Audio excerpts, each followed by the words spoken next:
Les amis, bienvenue, j'espère que vous allez tous très bien, très content de vous retrouver pour cette nouvelle vidéo, notre vidéo du week-end, qui est cette fois dédiée au top 10 des plus grands arrêts de l'histoire. Mon top 10, en tout cas, il y a 2 semaines, je vous faisais un épisode spécial MSN pour le week-end, la semaine dernière, samedi dernier, un truc sur Ribéry qui était super cool, si vous ne l'avez pas vu, c'est une des vidéos que j'ai préféré faire récemment. Et donc ce week-end, pour notre vidéo détente, pour notre moment un peu détente, mon top 10 des plus grands arrêts de l'histoire. Alors, mes critères pour juger, ils sont simples, il y en a 2, mais le premier est de très loin le plus important, c'est à quel point l'arrêt lui-même est important. Il faut que ce soit dans un match d'une très grande stature et il faut que l'arrêt soit un des tournants du match, voire le tournant du match. Sinon, il n'a pas sa place dans mon top 10. Ensuite vient la dimension technique, à quel point l'arrêt est techniquement impressionnant, spectaculaire, beau geste, etc. Mais voilà, s'il n'a pas été réalisé dans un grand match dont l'issue est hyper influencée par l'arrêt en lui-même, il n'aura pas ma place dans ce top 10. C'est pour ça que par exemple, typique, Gordon Banks contre Pelé, un arrêt magnifique, techniquement extraordinaire. Certains diront le plus grand arrêt de l'histoire, c'est ce qu'on entend souvent. Bon, pour moi, il n'a pas sa place dans ce top 10 parce que ce match, c'est un match que l'Angleterre perd de toute manière 1-0 et c'est un match de phase de groupe de Coupe du Monde. Si Gordon Banks laisse passer cette tête de Pelé, ça fait 2-0, l'issue du match ne change pas, ça reste un match de phase de groupe. Bon, rien ne change dans l'histoire du foot, c'est pour ça qu'il n'est pas dans mon top 10. Pareil pour l'arrêt de Coupet d'ailleurs, le double arrêt de Coupet au Camp Nou contre Rivaldo en 2001. Moi en tant que Lyonnais, j'aimerais le mettre dans le top 10, je le mettrais facilement dans le top 3 juste pour la dimension technique pure, mais c'est un arrêt qui a lieu dans un match de phase de groupe de Ligue des Champions que l'OL perd de toute manière 2-0. Cet arrêt, aussi magique soit-il, il a aucune incidence sur le résultat final et aucune incidence sur la saison du club. C'est pour ça que mes critères, alors oui, il y a la dimension technique, mais c'est avant tout des arrêts qui sont vitaux, cruciaux, qui changent tout, qui rapportent un trophée. Et pour mettre un peu de challenge en plus, je m'interdis aussi les arrêts sur penalty ou séance de tir au but. Et donc voilà, on est parti. Et à la 10e place de ce top 10 de mes plus grands arrêts de l'histoire, à la 10e place, je vais mettre Julio César contre Lionel Messi en 2010. Messi se escapa de Zanetti, saca el disparo. Vamos a disfrutar de esa parada porque es un paradón. Derrière, l'Inter se qualifie contre le grand Barça de Guardiola qui vient de réaliser un triplé historique sur la saison précédente, qui est le tenant du titre en Ligue des Champions, et une des grandes campagnes de Ligue des Champions pour l'Inter, qui va ensuite remporter la finale au Santiago Bernabéu contre le Bayern, on en parlait la semaine dernière. Cet arrêt, finalement, il nous offre directement cette célébration historique, mémorable. Techniquement, l'arrêt est absolument impressionnant face à Léo Messi, mais surtout face au tir signature d'un Léo Messi qui est dans la forme de sa vie, le tir signature que Léo Messi a marqué 100 fois, qui est parfaitement exécuté.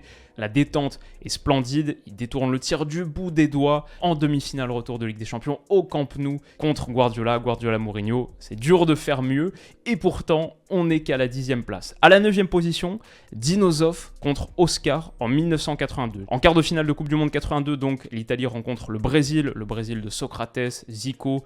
Ce Brésil-Italie remporté 3-2 par l'Italie, c'est un des grands matchs de l'histoire des Coupes du Monde. C'est qu'un quart de finale, mais c'est le match le plus important sans doute de l'Italie qui ira remporter sa 3e étoile en 82. Et à la 89e minute, alors que l'Italie mène seulement d'un petit but, 3-2 contre le Brésil, Dino Zoff va sortir cet arrêt.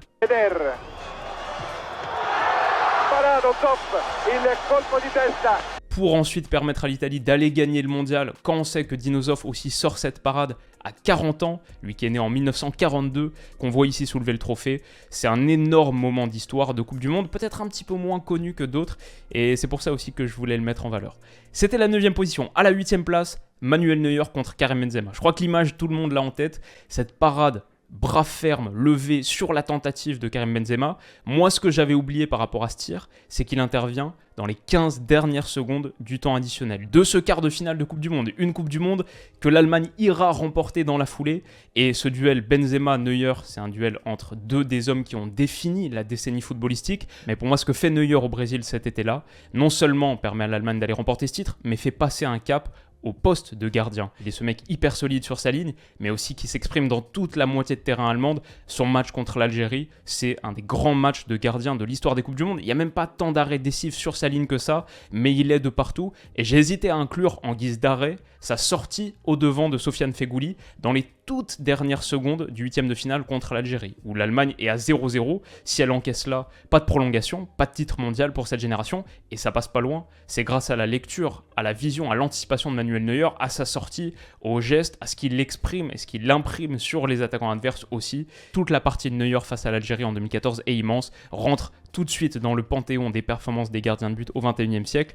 Et voilà, il fallait forcément une parade de Neuer dans ce top 10. Pour moi, celle-ci contre Benzema, c'est celle qui a la plus grande importance. C'est un véritable arrêt dans les dernières secondes. J'ai aussi hésité avec plusieurs autres. La finale de Ligue des Champions 2020 à Lisbonne, la conclusion du Final 8 contre Neymar, la double parade sur le tir et ensuite sur le centre en retrait. Et aussi Błaszczykowski 2013, Bayern Dortmund, la finale dont on a parlé la semaine dernière quand on parlait de Ribéry justement.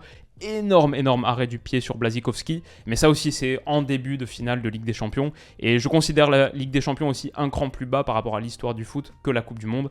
Ça va se voir dans ce top 10. Mais ouais, les deux méritaient distinction. Parmi d'autres énormes arrêts de Manuel Neuer. 7ème position, un autre Allemand, Sepp Maier, contre Kazimierz Kmiczyk au Mondial 1974 contre le Polonais Kmiczyk. Alors Sepp Maier, il fait une année 74 énorme, remporte bien sûr ce mondial, remporte la Ligue des Champions aussi, la première de cette série de 3 du Bayern. On les voit là avec le maillot de l'Atlético parce qu'à l'époque c'était un peu la coutume, tu mets le maillot de ton adversaire au coup de sifflet final, le maillot que tu viens d'échanger. C'est pour ça qu'on a les images de Cruyff avec le maillot de la Juve notamment, j'imagine en 73. Sepp Maier donc fait une année 74 immense et pourtant c'est pas dans le cadre de la finale que j'ai sorti son arrêt déterminant, la finale que l'Allemagne de l'Ouest remporte 2-1 contre les Pays-Bas, c'est la demi-finale contre la Pologne, ou l'équivalent d'une demi-finale. À l'époque, il y avait 2 phases de groupe successives, et ça, c'était le match qui permettait d'attribuer la première place du second tour de groupe, donc en gros, l'équipe qui va en finale et qui rencontre les Pays-Bas. L'Allemagne de l'Ouest l'emporte 1-0 contre la Pologne, et dans un match qu'on appellera plus tard la bataille d'eau de Francfort, à cause de ce terrain inondé, Sepp Maier réalise une succession d'arrêts déterminants. Un premier arrêt à 0-0, alors qu'il reste un quart d'heure juste avant le but de l'Allemagne. Il semble facile, mais ne pas oublier que ça c'est sur un terrain glissant, avec le ballon mouillé, et pourtant il réussit à le capter. Et si Sepp Maier le relâche, l'Allemagne sort du tournoi. Mais celui que j'ai retenu, c'est quelques minutes plus tard, à 1-0, l'Allemagne vient de marquer, et la Pologne a cette dernière occasion en bout de match. L'arrêt techniquement est incroyable et il permet à l'Allemagne de filer en finale. Et contre ces Polonais-là, c'est pas un mince exploit. La Pologne va remporter le match de la 3e place. Contre le Brésil, la Pologne en 74 est une immense sélection, hyper forte. Paul Breitner, le défenseur allemand qui remporte donc cette Coupe du Monde en 74, expliquera plus tard en interview, nous avons battu une équipe qui nous était supérieure, c'était la Pologne en 74. La Pologne de 74 était meilleure que l'Allemagne, meilleure que les Pays-Bas, meilleure que le Brésil, c'était la meilleure équipe de 1974. Et cette Allemagne de l'Ouest qui est sacrée championne en frustrant des sélections qui lui semblent supérieures, Pologne et bien sûr Pays-Bas en finale, elle le doit en grande partie aux exploits de Sepp Maier. 6ème position, et non c'est pas de la culture de l'instant, Thibaut Courtois contre Mohamed Salah en 2022.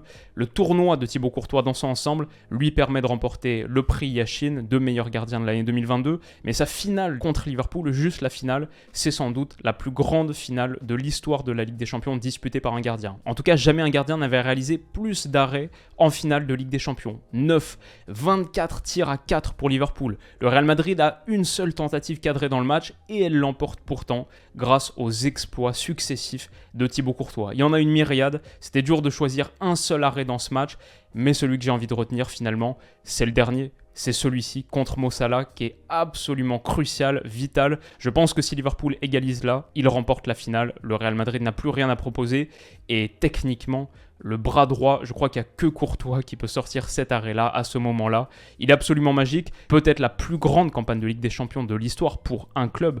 Real Madrid en 2022 qui sort successivement en 8e, le Paris Saint-Germain de Messi, Neymar, Mbappé, Chelsea, le tenant du titre en quart, Manchester City de Guardiola en demi, puis le Liverpool de Klopp en finale. Niveau scénario, niveau difficulté du parcours, niveau rebondissement, c'est un très très grand cru de l'histoire de la Ligue des Champions, peut-être le plus fort, peut-être le plus beau.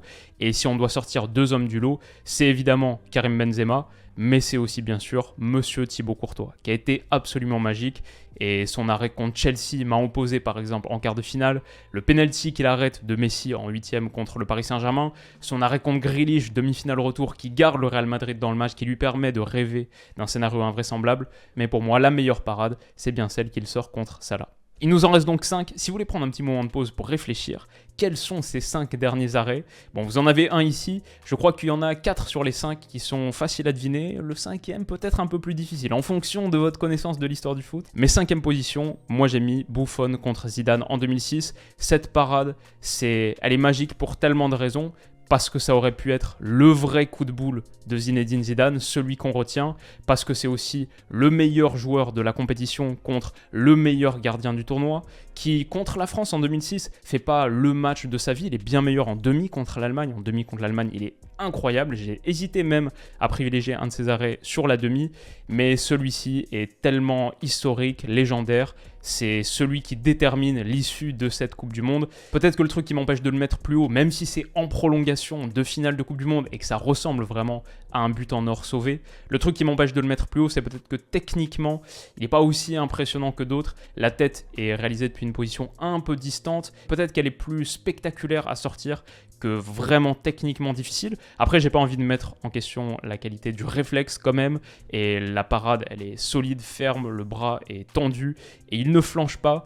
Ça a quand même une importance énorme, et toute l'histoire autour est dingue. Donc ça méritait une place dans le top 5.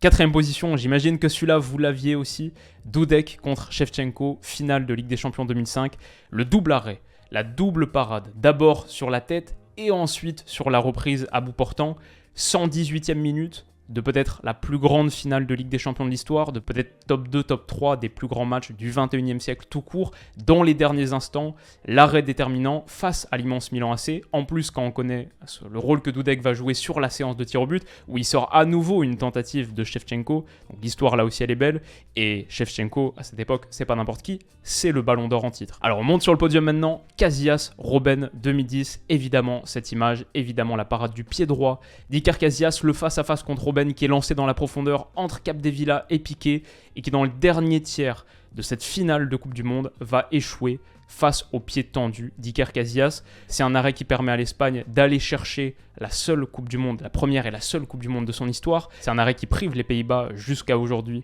du Graal ultime. Ils n'ont toujours pas remporté le mondial à cause de ce pied tendu de Casillas. Je crois qu'à 0-0, si l'Espagne encaisse là, une Espagne qui a conçu tout son tournoi sur le fait d'être très très solide derrière et de gagner tous ses matchs 1-0, je crois que les Pays-Bas seraient allés au bout et l'auraient emporté. L'arrêt est immense et l'impact, on ne peut pas faire plus fort que ça. C'est la raison pour laquelle j'ai choisi à la seconde position de mon top 10 une autre finale de Coupe du Monde et la performance, l'arrêt de Toni Turek contre Nandor Hidegkuti en 54. La finale de 54, c'est Allemagne de l'Ouest contre Hongrie, les magiques Magyars, la superbe formation de Ferenc Puskás qu'on voit ici, dont j'avais parlé en vidéo il y a de nombreuses années. Cette magnifique Hongrie, elle est battue par l'Allemagne de l'Ouest 3-2 dans une des plus grandes finales de Coupe du Monde, je dirais top 3 des plus grandes finales de Coupe du Monde de l'histoire, le miracle de Berne. Et dans un match où la Hongrie mène 2-0, mais que l'Allemagne de l'Ouest gagnera finalement 3-2, à 2 partout, Toni Turek sort cet arrêt magique. Abwehr von Turek! Turek, du bist ein Teufelskerl! Turek, du bist ein Fußballgott! Entschuldigen Sie die Begeisterung, die Fußballleien werden uns für verrückt erklären, aber bedenken Sie, es ist heute wirklich Deutschlands Fußballtag. Alors personnellement, c'est un arrêt dont j'ignorais l'existence jusqu'à il y a quelques jours. Mais pour préparer cette vidéo, je me suis refait les résumés de toutes les finales de Coupe du Monde pour essayer de trouver les moments forts. Est-ce qu'il y avait des arrêts qui ont fait pencher la balance dans les matchs serrés, etc. Et celui-là, je vois difficilement comment on peut faire plus fort. Peut-être le seul bémol, c'est qu'il intervient assez tôt dans le match, c'est la 24e minute. Mais il y a 2 partout. L'Allemagne de l'Ouest remportera la rencontre 3-2. Il n'y a pas plus de buts qui sont pris. D'ailleurs, Toni Turek fait un tournoi de malade. Il y a aussi 7 arrêts contre Puskás à la 67e minute.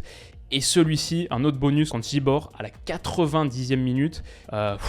Énorme. Je crois que l'arrêt, celui que j'ai choisi finalement, c'est aussi parce que techniquement, c'est celui que je trouve le plus impressionnant. Sur une reprise de volée comme ça, hyper spectaculaire. Et il faut un réflexe de malade, la main solide. Aussi parce que le commentaire qui est réalisé à l'époque, le commentaire allemand qui est réalisé, celui-ci. Turek! Turek, du bist ein Teufelskerl! Turek, du bist ein Fußballgott!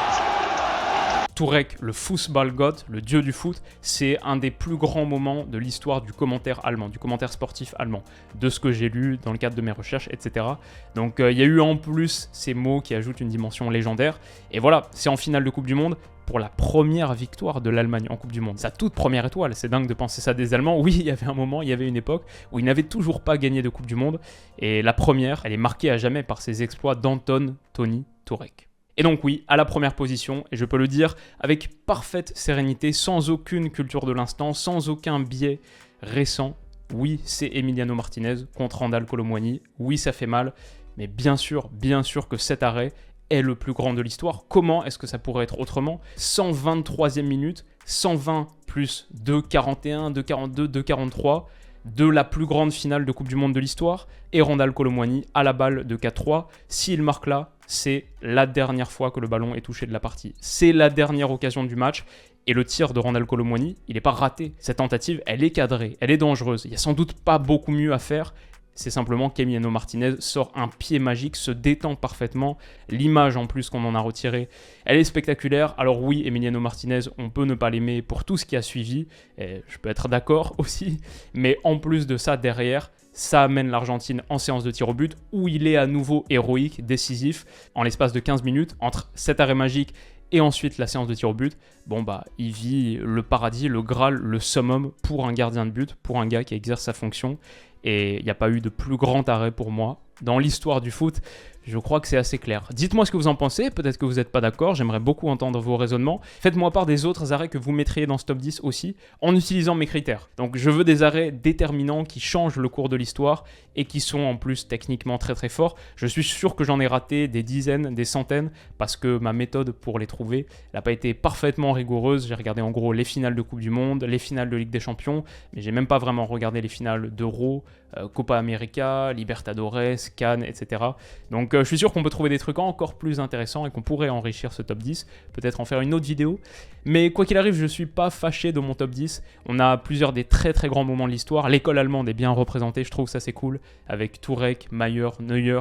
Bon, c'est important d'avoir des Allemands sur un top 10 des gardiens de but. Buffon, Zoff aussi. Et puis on a Casillas, on a Courtois. On a des très très gros noms de l'histoire de cette discipline. Petit regret de ne pas avoir de Lev Yashin.